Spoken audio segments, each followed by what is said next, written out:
Welcome to Reading Between the Lines. I found it. It's in my desk.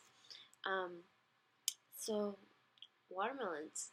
This week was watermelons. And that's all I'm gonna say. That's it. That's my video log. But no. So it was really interesting to go to class this week because we had a watermelon eating contest to build cohesion within our groups. And it's weird because the reading doesn't really tie in with what you did this week. So it's gonna be like a little like two-parter, but yeah, that experience definitely I would say created a lot of cohesion within my group, and within like other members as well. Just seeing them out of context from a classroom um, made it like they were people, obviously, but like they're just more than students, like they're people that you can have relations or friendships with, I should say. um, and so yeah, you mentioned that for in order to have like successful you know group cohesion kind of going on, you can't really do competitiveness, like or competitive like activities that someone like most likely could be like good at. So, for example, pitching a ball or kicking a ball or doing kind of like more sports activities. Just because then it's not a matter of like whether or not that you got lucky, but just it's easier to do something if you have been practicing that skill, such as running, kicking, whatever. Whereas, like, you don't see someone saying, "Oh, like I'm a professional like egg balancer. Like I do this all the time." Like you don't, so you don't see it commonly. So that creates like better, like it's just a better environment. People are gonna be competitive, but it's not like the bad competitiveness. Um, and so that's why like the whole egg challenge and like just tossing a ball, like those are fun. Those are like easy tasks that could easily be managed, and they do create like um, more cohesion with our inner groups. So that was really fun this week. Highlight of my experience, honestly. Like no other teacher is gonna offer you extra credit points for eating a watermelon in a trash bag. So thank you. So let's talk about this chapter. Um, so basically, oh, not again, not again. Anyways, what are we doing? Yes, communication in technology. So I also believe that we're technically also considered a virtual team because you're not really like we only see each other once a week, and I think that's good because most of our time is spent online, texting, um, but then we're able to have those like once in a while face to face, and I think that obviously like helps like a lot more than just being able to text. Um, so yeah, our team uh, interactions are mediated by time, distance, and technology.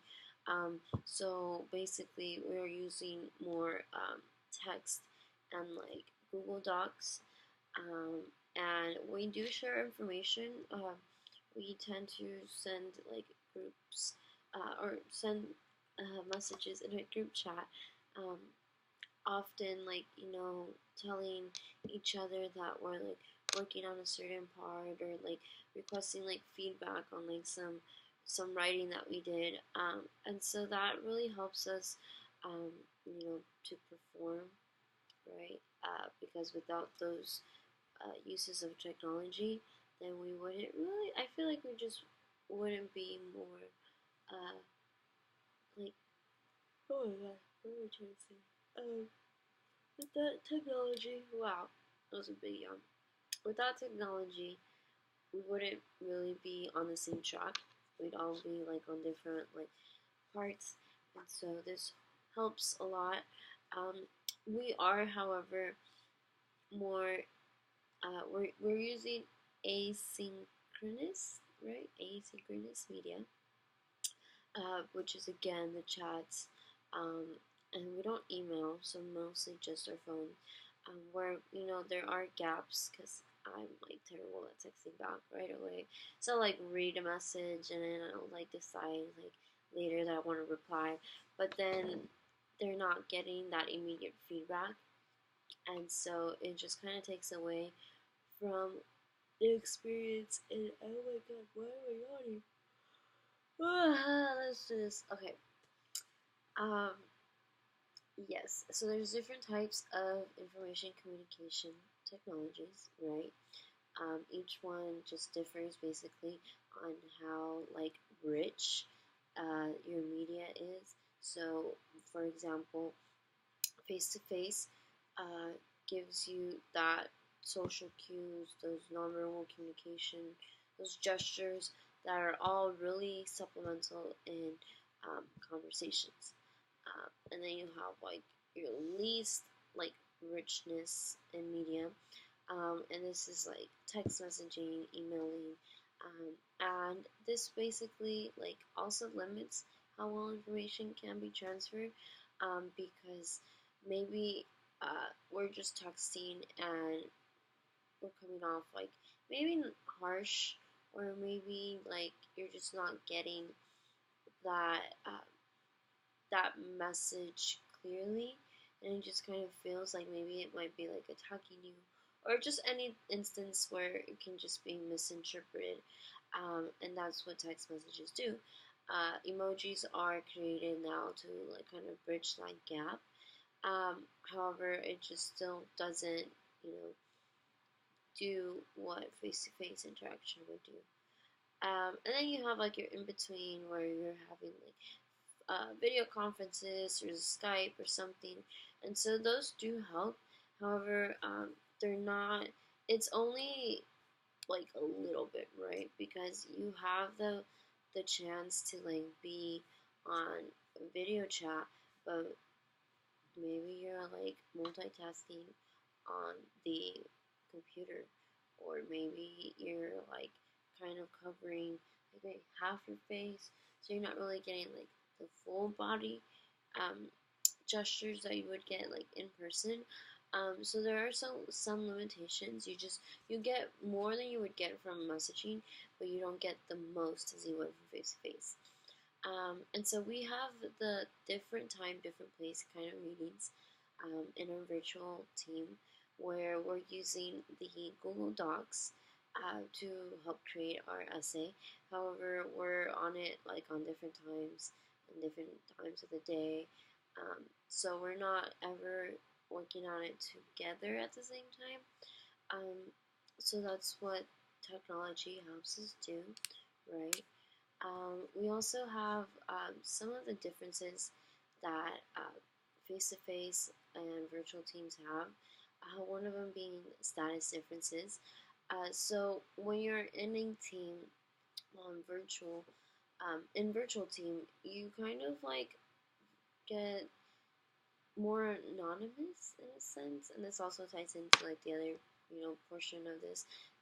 But you basically don't see people in person, and so you don't really like see their status. Everyone to you online is about like the same.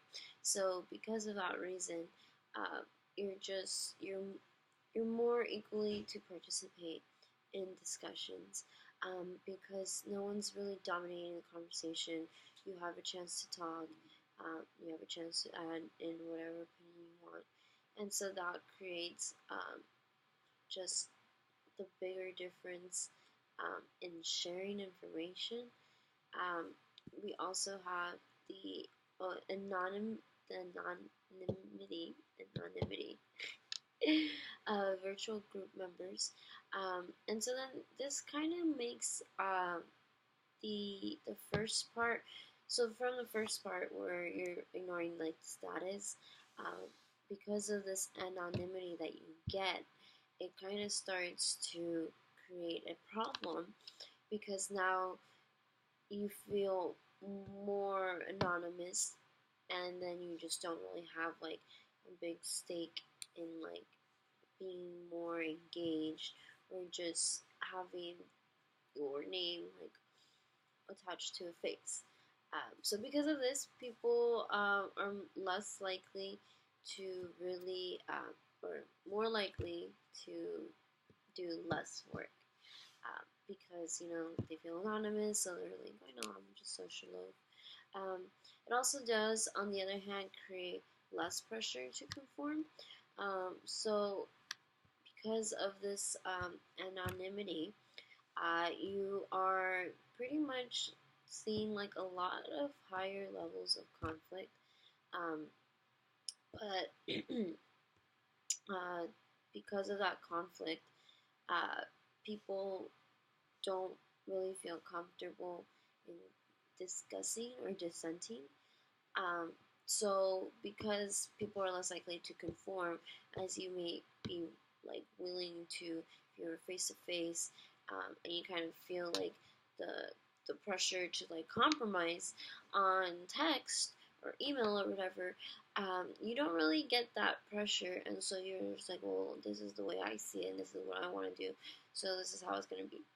And so because of that, less conformity, less conformity uh, you're less likely able to reach consensus or really resolve any conflicts. And so when you're using like this method, it's more effective for like brainstorming, um, and then possibly like in the next day or next time you see guys in face to face, you get all the brainstorming ideas, and then you start kind of like cutting them down and polishing whatever. Just because you do generate more ideas online when you're brainstorming, because there's less like process loss and all this other stuff. So you want it to create all these ideas, but then when it comes down to like talking about these ideas and actually getting into nitty gritty, you do want to have more face to face. And so there's just a lot of miscommunication that occurs in virtual teams because it's gonna happen. um, so I thought it was interesting where I was reading the study that grammar and spelling errors um, led recipients to believe that the sender was lacking intelligence, whereas etiquette errors caused recipients to believe that the sender lacked like extroversion, agreeableness, and trustworthiness. And those are pretty big factors when it comes to like trusting somebody and not having that state of mind for somebody else due to like an etiquette error in like short messages. That kind of creates like a lot of friction. Um, but then they said that the if the sender was from another culture, recipients forgave those technical errors, which again is like spelling and grammar, but they still didn't forgive the etiquette errors. So then those are just etiquette messages um, are more important because people are taking it a certain way when they're reading it. So of course, if you don't have that etiquette, people are just gonna misinterpret most of your messages, and it's just not you're not gonna have a good time. Um, and that's just about it. I mean, I could go more, but I've been having really long videos lately, so just gonna cut this one out here too, and I'll see you for the next one.